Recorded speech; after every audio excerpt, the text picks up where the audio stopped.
Aku berada. Di mana aku berada, Di situ pun pelayanku akan. di situ pelayananku berada.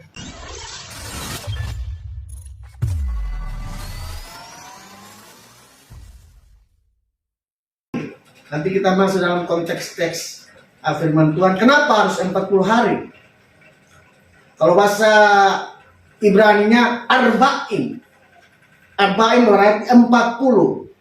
Masa suatu angka, suatu masa. Atau masa pemurnian. Masa kemenangan. Itu yang disebut namanya angka 40. Makanya Yesus tepat naik ke surga pada hari ke-40.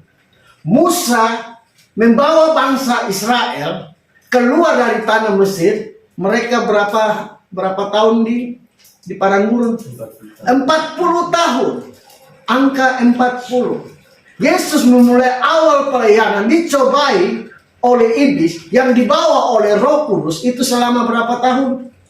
40 hari. 40. Bangsa Israel mengintai untuk tanda-tanda untuk mereka masuk selama berapa hari? 40 hari. Habis itu apa lagi 40 hari? Waktu zamannya Nuh, air bah datang, terus hujan selama berapa hari? 40 hari. 40 hari, 40 malam. Berarti angka 40 adalah angka kemurnian, angka suatu masa.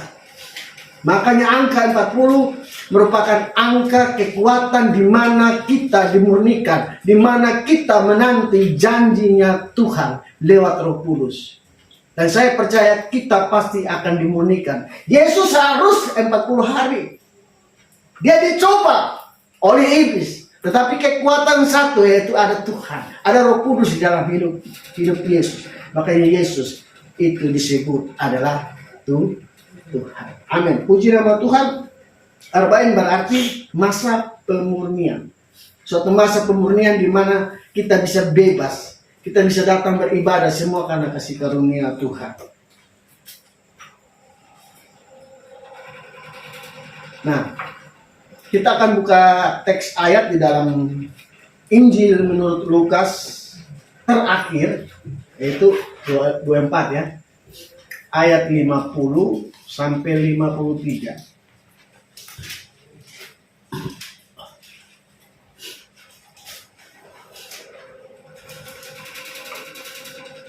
Kita baca bersama-sama. Sudah tentang kenaikan Yesus. 1, 2, 3. Lalu Yesus membawa mereka keluar kota sampai dekat Betania. Di situ ia mengangkat tangannya dan memberkati mereka. Dan ketika ia sedang memberkati mereka, ia berpisah dari mereka dan terangkat ke surga. Mereka sujud menyembah kepadanya, lalu mereka pulang ke Yerusalem dengan sangat bersukacita. Mereka senantiasa berada di dalam bait Allah dan memuliakan Tuhan. Berbahagialah kita membaca firman Tuhan dan merenungkan dalam kehidupan kita sehari-hari. Bapak Ibu Saudara kekasih di dalam Tuhan dimanapun saja berada, ketika kita mendengarkan kabar Injil untuk semua kita. Nah, kita tadi sudah membahas kenapa harus 40 waktu Yesus terangkat. Nah, kalau kita melihat rujuk di dalam 2 Korintus 11 ayat 24, kita melihat merujuk di 2 Korintus 11 ayat 24. Waktu itu Paulus dicambuk. Coba satu orang baca, nanti baru kita masuk dalam konteks sebenarnya.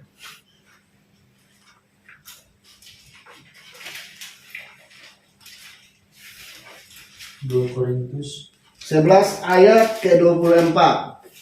2 Korintus 11 ayat ke-24. 5 kali aku disesah orang Yahudi, setiap kali 40 kurang 1 pukulan.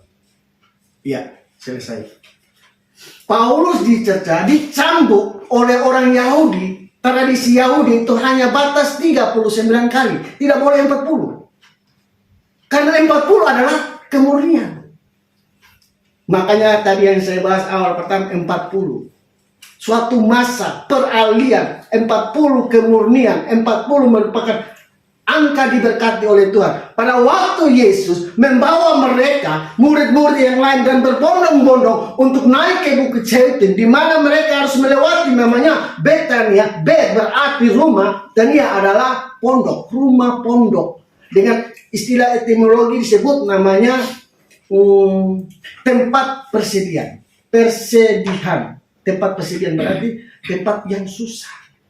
Nah, ketika waktu Yesus mengangkat tangan dan memberkati mereka, maka di situ terjadi sukacita, terjadi kemurnian, terjadi pembaharuan, terjadi sukacita yang luar biasa. Karena mereka menanti Yesus untuk naik ke surga. Apa yang mereka tunggu adalah Roh Kudus. Amin. 40 hari lamanya Yesus menampakkan diri bahwa Yesus bukan sekedar manusia biasa. Dan mereka tahu bahwa Yesus adalah pemulihan Israel sejati. Kalau kita berangkat dari pencobaan di padang gurun, Yesus dibawa oleh siapa?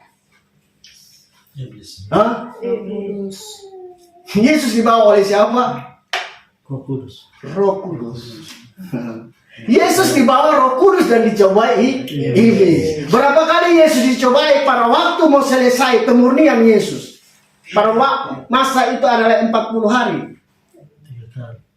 Ada 3. Iblis bilang apa? Yesus, jika engkau anak Allah, rubahlah roti ini menjadi batu. Begitu tangkap toh. Rubahlah batu ini menjadi roti. Yang di luar langsung, betul kita kamu salah, cepat masuk sudah. Rubahlah batu ini menjadi roti. Terus Yesus bilang apa? Manusia hidup bukan dari roti saja, makanan, betul. Tetapi firman. Nah, kembali lagi kita melihat perjalanan Israel. Orang bilang napak tilas. Kita lihat napak tilas. Waktu bangsa Israel, Musa membawa bangsa Israel keluar dari tanah Mesir dan masuk namanya padang gurun. Terus bangsa Israel bilang apa? Mereka bersungut-sungut, Tuhan, engkau di mana? Musa, mana Tuhanmu? Lebih baik kami kembali ke Mesir. Kami bisa makan daging. Mau makan enak. Yang bersungut-sungut tentang apa? Makanan. Apa yang Musa lakukan? Mereka berdoa, apa yang Tuhan kasih? Roh. Sama tidak yang tadi Yesus? Yesus dicobai tentang apa? Makanan, yaitu roti. Bangsa Israel dicoba yang pertama tentang apa? Makanan, yaitu roti. Ini napak tilas. Nah, yang kedua Yesus dicobai tentang apa? Kalau engkau anak Allah, jatuhkan dirimu lewat bait Allah supaya malaikat menantang engkau. Malaikat yang tolong engkau, malaikat yang melindungi engkau. Nah, kita lihat kembali lagi di dalam kalau bangsa Israel itu bersungut-sungut lagi. Tuhan, bilang Musa, di manakah Tuhan? Kami haus. Musa marah tidak? Musa marah. Makanya yang disebut namanya Masa dan Meriba. Musa pukul batu keluar menjadi air. Mereka mencoba Musa, mereka mencoba Tuhan. Makanya Israel yang sejati ada pada diri Yesus. Dia menang ke hari yang ke-40. Betul? Iblis coba Yesus suruh lompat. Nah, sama juga orang Israel coba Musa. Di manakah Tuhanmu? Kami haus. Berikanlah minum kepada kami. Makanya banyak orang pelayanan tentang hal-hal makan dan minum. Yang ketiga, nanti kita masuk ke poin. Yesus dicobai waktu ketiga tentang apa? tentang menyembah iblis supaya dikasih seluruh dunia. Menyembah iblis. Iblis bilang begini, lihatlah seluruh dunia, segalanya punya saya. Kalau engkau sujud menyembah aku, maka aku akan memberikan semua yang ada di dunia. Betul? Tuhan bilang apa? Hanya kepada Tuhan Allah saja kau. Hanya kepada Tuhan Allah saja engkau sujud menyembah. Makanya lihat, pada waktu Musa di Sinai, 40 hari dia di gunung Sinai, mereka buat apa orang Israel? Buat patung limbu emas. Karena Musa tidak turun. Mereka dimodikan, mereka tidak mau. Halo. Hanya mereka membuat limbu emas dan mereka menyembah patung limbu emas. Menyembah kepada dunia. Makanya Yesuslah, dialah manusia sejati, dialah Israel sejati yang sanggup membebaskan dari hal-hal Israel yang gagal. Israel gagal, Yesus tidak pernah gagal. Makanya di hari ke-40 dia menang. Dialah Yesus sejati yang kita puji sampai selama-lamanya. Pada waktu dia mau terangkat, dia memberkati pengikut-pengikutnya, bahkan itu ada sudah ratusan mungkin, dalam perkirakan itu 500 lebih dengan yang lain-lain sekitar begitu. Mereka mengikuti. Yesus memberkati mereka. Dan setelah itu mereka kembali ke Yerusalem dengan sukacita. Dialah Israel sejati. Nah, ada 3 alasan mengapa Yesus harus naik ke surga. Yang pertama, Yesus adalah manusia sejati dan Yesus adalah Tuhan. Kenapa dia harus naik ke surga? Dia di dunia, dia sebagai manusia sejati. Dia adalah manusia ilahi dan dia adalah Tuhan. Makanya di dalam surah Filipi 2 ayat 6 bilang apa? Coba baca cepat-cepat. Dan akhirnya itu baca di ayat yang ke-10 ya, cepat aja. Filipi 2 ayat 6 yang berbunyi, yang walaupun dalam rupa apa? Rupa Allah. Rupa Allah. Bukan duplikat.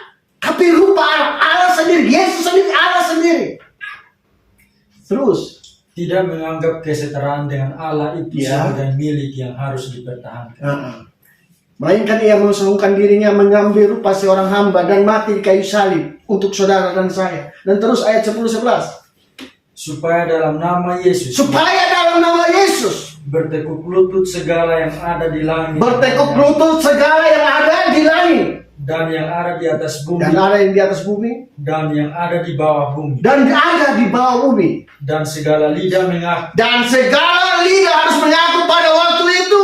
Yesus Kristus adalah Tuhan bagi kemuliaan Allah. Amin. Yesus Kristus dialah Tuhan. Itu yang pertama, alasan pertama. Mengapa Yesus harus naik ke surga?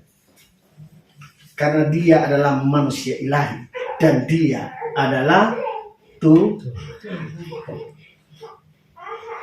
Yang kedua, alasan yang kedua, dia mempersiapkan para muridnya untuk melayani pekerjaan Tuhan yang besar.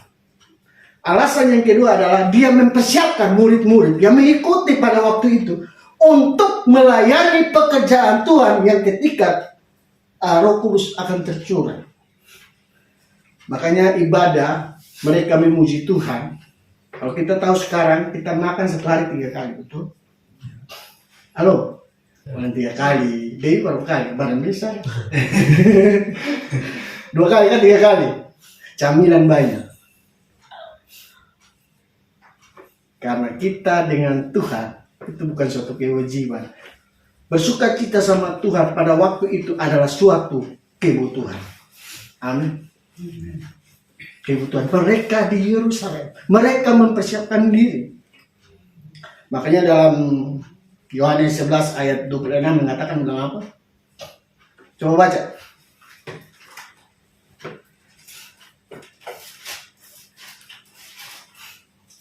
Yohanes 11 ayat 26. Dan setiap orang yang hidup dan yang percaya kepadaku tidak akan mati Yohanes selama- 12 ayat 26. 12. Yohanes 12 ayat 26. Barang siapa melayani aku, Barang siapa melayani Yesus, melayani pekerjaan Tuhan, ia harus mengikut aku, ia harus mengikuti aku dan menjadi murid Yesus. dan di mana aku berada, Di mana aku berada, di situ pun pelayan pun akan. di situ pelayananku berada. Kita melayani Tuhan di mana nama Tuhan berada, di situ kita ada. Terus, Barang siapa melayani aku, barang siapa melayani pekerjaan Tuhan yang Tuhan sudah lakukan pada waktu itu, ia akan dihormati Bapa. ia akan dihormati oleh Bapa. Kita melayani pekerjaan Tuhan pasti dihormati oleh Bapa. Amin. Pelayanan IPD, khotbah, singer, main musik, mau bikin apa? Usah, lain waktu saja. Bodoh amat, kata orang, kata saya. Kita dihormati oleh Bapa. Itu yang paling penting. Biar berapa orang pun pede, lakukan saja apa yang menjadi kehendak Tuhan, apa yang menjadi pergumulanmu, lakukan di dalam PD, di dalam ibadah apapun lakukan, karena kita dihormati oleh Bapa. Itu yang paling penting. Amin. Dan pasti kita akan menerima berkat. Mujizat pasti akan terus terjadi. Bukan kita mau mengalami ini mujizat, tapi kita sedang berjalan di dalam tengah-tengahnya mujizat. Amin. Karena kita dihormati Bapa. Kalau kita sudah dihormati Bapa, pasti kita dipercaya oleh Tuhan. Halo. Amin. Amin kok. Amin. Waktu saya pelayanan di Irian Jaya, saya kasih tahu saya teman kita, teman juga lewat media. Nah dia dari Serui, nanti kita bertemunya di Jayapura. Dia masih muda. Akhirnya kita bertemu di Jayapura. Bertemu di Jayapura itu semua itu dalam pergumulan saya selama ini, saya pelayanan sudah keliling di mana-mana. Tapi dalam dulu sekali saya berdoa, Tuhan, kapan saya bisa ke Papua? Dan terjawab, saya ke Papua. Orang doa lagi, saya bergumul kepada Tuhan, Tuhan, kapan saya bisa ke negara? Saya berdoa, bergumul. Dan saya bisa mulai ke negara-negara. Mulai dari mana? Dekat-dekat saja. Timor Leste, ada paspor. Ke Hong Kong. Itu semua karena Tuhan. Dalam pergumulan itu, saya percaya kita melayani pekerjaan Tuhan. Tuhan kalau sudah menghormati kita, Tuhan akan siapkan apa yang menjadi pergumulan kita. Amin. Pada waktu saya di Papua, teman bilang begini, Pastor, saya punya saudara itu ada sakit. Oh begitu, sekarang di mana? Di rumah sakit. Oh, oke. Kalau begitu kita pergi doakan. Nah, kita pergi ke rumah sakit ya Sentani, dan kebetulan yang saudaranya ini dia sakitnya sudah tahun 2016, cukup lama dan menderita. Nah, sering masuk rumah sakit terus. Dan orang namanya kalau jaga orang sakit Karmano, kalau 2016 sampai 2023 itu Karmano. Saya bilang begini, kalau saya diutus ke Jayapura, karena itu doa, itu pasti Tuhan akan melakukan suatu perkara yang kehendak Tuhan terjadi. Saya bilang begini, nah, yang jaga, dia bilang, tapi siap terima ya. Saya omong, apapun yang terjadi, saya serahkan sama Tuhan, karena sudah cukup lama. Dan pada waktu itu saya bilang, dia tidak akan lama. Saya kasih tahu lurus. Oke. Dan mereka lebih suka. Karena apa? Sudah menderita cukup lama. Hanya tunggu saja siapa yang datang begitu untuk doa. Tunggu saja. Saya bilang, oke, saya doakan. Dan saya doakan selesai. Amin. Dan pada waktu itu saya bilang, sebut dalam nama Yesus. Dia menyebut dalam nama Yesus. Dalam nama Yesus. Dia mulai sebut dalam nama Yesus. Dalam nama Yesus. Dan saya tanya, Pernahkah dia pernah utarakan tentang umur tentang tidak pernah bertahun-tahun. Tidak pernah bertahun-tahun. Bayangkan, waktu itu disebut dalam nama Yesus. Setelah selesai doakan, akhirnya tanpa disadari saya mau pergi doa yang di sebelah lagi. Nah, orang ini sudah punya konik dan saya meminta Pak ini saya untuk doakan. Akhirnya semua saya doakan semua. Doakan yang sudah pakai begini, sudah 2 minggu. Terus ada yang pakai juga begini, ada yang masih anak-anak, saya doakan semua. Pada waktu saya doakan semua, ada satu anak bilang besok pulang. Saya bilang besok pulang. Ini iman, ini tindakan iman. Pulang, oke. Pada waktu yang ini, 2 minggu belum dilepas. Pada waktu saya doakan, bukan karena saya, itu karena Tuhan. Waktu itu dia lepas. Dan itu yang satu juga doakan, itu juga lepas. Dan besok, nah saya mau sama teman saya, kita ketemu, kita jalan ke namanya Bukit Teletabis. Nah, saya sebelum menunggu dia, akhirnya kabarnya bilang apa? Pak Pendeta, Pastor, yang kami doakan, kita doakan itu, orangnya tuh hari mau dioperasi besok tuh, tidak jadi operasi, orangnya sudah dipanggil Tuhan. Selesai tugas. Dan memang itu pergumulan selama ini. Dan itu bukan karena apa ya, memang semua kan Tuhan toh, mau apa. Dan pada waktu dia datang ke rumah sakit, yang saya bilang besok pulang, tidak ada pada waktu itu. Yang info itu mereka sudah mulai masuk keluar jalan-jalan. Semua karena Tuhan. Makanya kita melayani pekerjaan Tuhan, jangan pernah hitung-hitung. Karena kita pasti akan dihormati oleh Tuhan. Yang percaya katakan amin. Amin. Oke, itu yang kedua. Yang ketiga, mengapa Yesus naik, mati, bangkit dan naik ke surga? Yang ketiga, dia akan menepati janjinya. Amin. Kenapa mereka harus tunggu di Yerusalem? Halo. Nah, kita tahu Petrus. Siapa Petrus? Orang yang vokal, ya kan? Orang tanpa berpikir panjang dia akan bicara. Itu Petrus. Nah, perhatikan, Petrus ini unik. Kenapa Petrus menjadi leader paling pertama dari para rasul? Mereka menanti di Yerusalem. Yesus bilang apa? Petra, di atas batu karang ini aku akan mendirikan jemaatku. Dan alam maut tidak akan bilang apa? Merebut. Apa yang keikat di bumi akan terikat di surga. Apa yang kalau lepas di bumi akan terlepas di surga. Nah, Petrus memegang kunci kerajaan surga. Apakah kunci betul? Halo.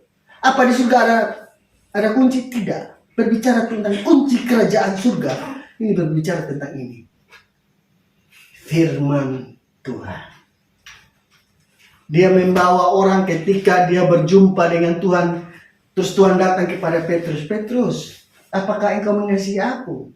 Benar Tuhan, aku mengasihi engkau. Tapi kata yang dibawa itu Tuhan bilang apa? Gembalakanlah domba-dombaku. Halo. Dia menggembalakan domba. Dia menggembalakan jiwa. Ketika mereka menanti pencurahan hukum sebelum 10 hari datang, mereka selalu bersuka cita dan persiapan Petrus untuk memberitakan namanya kunci kerajaan surga itu. Maka ketika Petrus waktu Kisah Para Rasul 1 ayat 8, tetapi kamu akan menerima Roh Kudus apabila Roh Kudus turun di atasmu dan kamu akan menjadi saksiku di mana? Yang tadi tempatnya Yerusalem, seluruh Yudea, Samaria, bahkan sampai ke ujung bumi. Berbicara tentang kunci kerajaan surga itu berbicara tentang perkataan Yesus, berbicara tentang kuasa Yesus, supaya orang bisa mengenal Yesus, supaya orang bisa bertobat, masuk ke dalam kerajaan surga. Tuhan menciptakan manusia bukan untuk binasa. Tuhan menciptakan manusia untuk masuk kepada kerajaan surga. Percaya katakan amin. Saudara, yang paling utama adalah nama kita tercatat di buku kehidupan. Ketika kita betul-betul dengan Tuhan, kunci kerajaan surga itu bukan hanya kepada Petrus, tapi kepada Petra yang ada sekarang ini, yang duduk sekarang ini, yang duduk Rio yang ada sekarang ini, yang Dewi ada sekarang ini. Itu kunci kerajaan surga. Kita punya semua sama. Makanya kita harus melayani pekerjaan Tuhan, memberitakan kebenaran Tuhan, membawa orang kepada keselamatan. Itulah kunci kerajaan surga. Kita bisa buka di dunia, akan terbuka di surga. Kita ikat di dunia, akan terikat di surga. Itu maksudnya. Halo. Sana ada di surga, ada kunci, ada apa? Sana ada. Surga itu terbuka besar. Supaya kita itu datang kepada Tuhan. Kita melayani pekerjaan Tuhan. Sungguh-sungguh di hadapan Tuhan. Tuhan butuh itu. Maka kita akan dihormati oleh Bapa. Luar biasa kok Sonde. Kita melayani pekerjaan Tuhan. Sudah perlu orang bilang, kepala dinas saja kalau hormat kita karena senang kok Sonde. Senang. Kepala dinas pada kamu itu lain. Betul kok Sonde. Presiden kok saya hormat kepada kita senang kok Sonde. Senang. Ini Bapak yang punya kerajaan surga. Dia yang punya segala-galanya menghormati kita. Sangat luar biasa. Biarpun sedikit orang, banyak orang, tetap lakukan pekerjaan Tuhan. Tetap lakukan pekerjaan Tuhan. Kunci kerjaan surga itu bukan hanya di Petrus, tapi ada kepada kita semua. Itu yang paling penting. Aplikasinya apa? Mari buka di dalam Roma 12 ayat 11 dan 12.